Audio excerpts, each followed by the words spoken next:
So, Secretary of State Nellie Gorbea is a longtime ally in the fight for current maps in Rhode Island. As she can tell you, she was aligned with Common Cause on this issue going back more than 2 decades. So without further ado, our Secretary of State.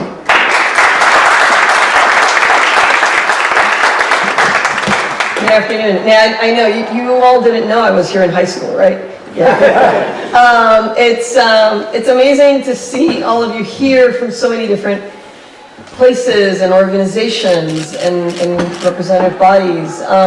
It's particularly wonderful to see my good old friend Phil West, who taught me a lot about gerrymandering and redistricting back in the day when I was very young and trying to figure out things.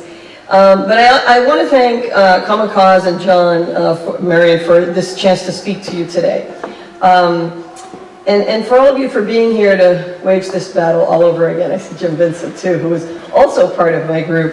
And I'll tell you the story, it's funny. You know, we're here today because we all believe a very simple truth, which is that government should represent the people. And the people are a diverse body. And it should be a representative government that takes into account population changes. Every time when we redraw the lines. That is the purpose, actually, of legal redistricting. But right now, redistricting is handled by people who, as was noted before, have a conflict of interest and a vested interest. And I believe very firmly that we should be able to trust people who don't have a conflict with drawing these lines. And because what happens otherwise is, when you have a conflict of interest, you tend not to see things that others see. And I'm going to give those people with conflicts of interest a benefit of the doubt. You don't necessarily see things. So what happens is you end up drawing lines in ways that hurt people that are not at the table. And that's what happened back in 2002. I actually led a group, and I was president of the Latino, actually it's 2001.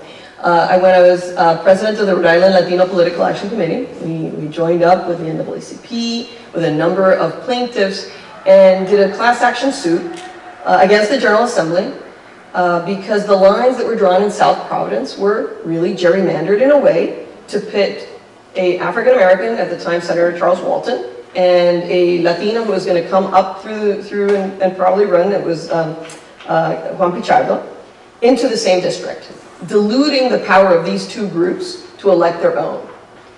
And, long story short, the whole thing got to federal court. It actually got settled, and we ended up getting our first Latino senator, Juan Pichardo, in the General Assembly.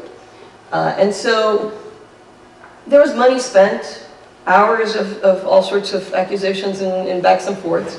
We can avoid that if we have a truly representative group of people that sets about doing this and doesn't have those conflicts of interest.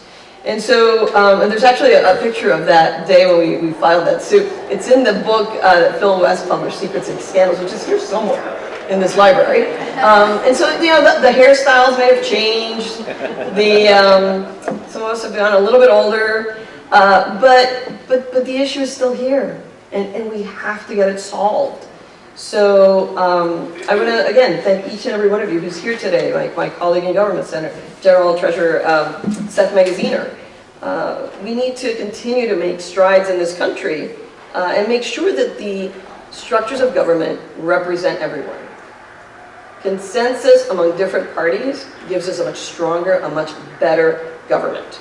And so, what better time to get this passed than before the census, 2020. Let's get this done. We'll be ready to go for redistricting in a clean, new, different way.